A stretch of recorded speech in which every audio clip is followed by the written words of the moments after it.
Oh shit. Are you serious?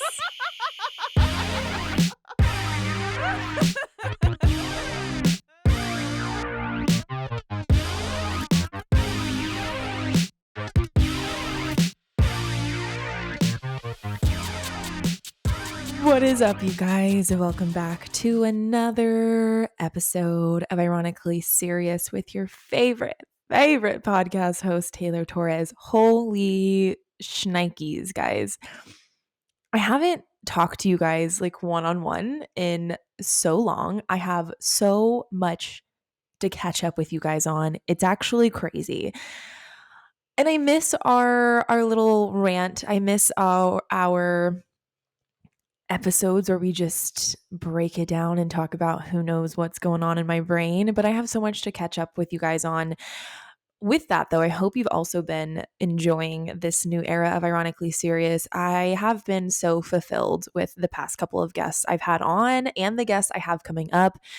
And it's brought me more joy showing up solo here because I know that the guests I'm bringing in are super intentional and the conversations are super powerful. And so I don't feel like I need to, I don't know, make up for anything in my solo episodes. I feel like I can just be silly and myself and really hang out with you guys and talk shit and talk about what I'm obsessed with recently.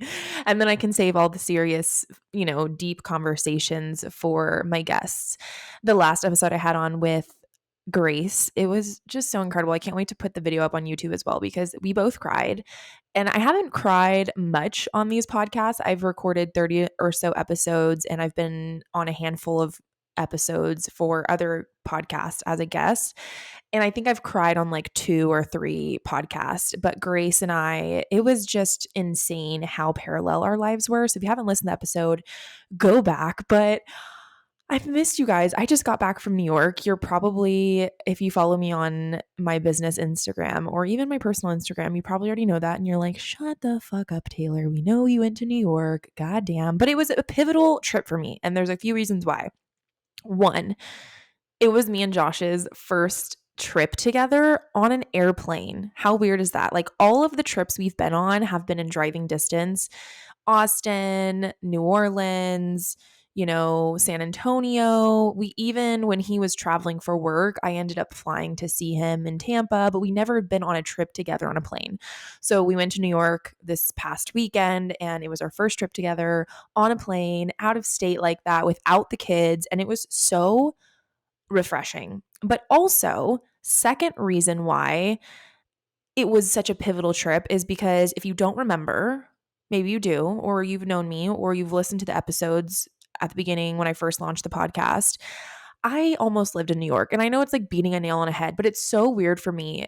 And I don't know if you guys have ever had these moments in your life where you reflect on a time where you made like a pivotal decision or something in your life happened where it could have been a complete 180 difference, right? Like you made a choice, you got a divorce, like you made a move, you didn't make a move, you said no or said yes to something. That is how I see New York because I was a month away from living there with my ex-husband, got accepted to the School of Visual Art and Design in Manhattan, sold all of our shit, had our house rented out with renters already. We were about to move, quit my job, like literally balls deep in New York. And I realized that wasn't the path for my life and I called it all off and I got divorced and I stayed back and he went and that writes the beginning of my story. And it's just so crazy to think, what if I would have gone? Even if I would have still gotten divorced or if I would have still just went and we would have broken up or whatever would have happened, I still would have lived in New York. I would have been away from my people. Who knows who I would have even met if I would have stayed? Like, who knows what would happen when COVID came around? Like that was only 2 years after I almost moved to New York and it was shut down.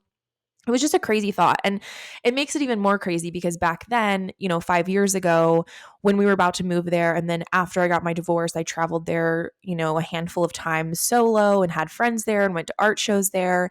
And it's so weird looking at my life with a different lens now and looking at the decisions I wanted so badly at that age, at 21, 22. I wanted so badly to live in the city and live this cool life and, ride the subway and go to the skyscraper bars and go to school in the arts. And it just like, it's so interesting. And now I look at it with this lens of, I'm a mom. I have been in a serious relationship for 5 years. I have a business. I live in the suburbs, and going to New York was amazing. Don't get me wrong. I loved it. I love visiting. I don't think I could ever live there. I really, really don't. And it's just so funny how different we can be in just a matter of 5 years, just a matter of a couple of years, like how completely unidentifiable you can become in a good way or a bad way when we have these life changes that happen. And so while I was in New York, it was just so fun to like reflect and think about just what my life would have been like. But I also realized that New York has really I don't know what's going on there. It's interesting.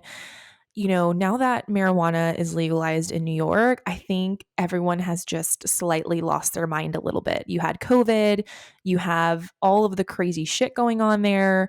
You have dispensaries lined up on every corner. Swear to God, we were walking down a street and there was like a souvenir shop and a dispensary and like a coffee shop and down just like this little side street right off of Times Square, and we're walking and we like stop, we're looking in this window. Swear to God, this homeless man, he parks his ass against the wall and starts pulling down his pants. I'm like, oh my God, what is he gonna do? He's gonna jack off. Is he changing? Like, are his balls gonna hang out? No, worse, your worst nightmare. He starts shitting. Swear to God, it is like 11 a.m. Saturday morning. Times Square, New York City. Little fella's just taking a hot morning shit right next door to the marijuana shop. I'm like, babe, what the fuck is going on? So yeah,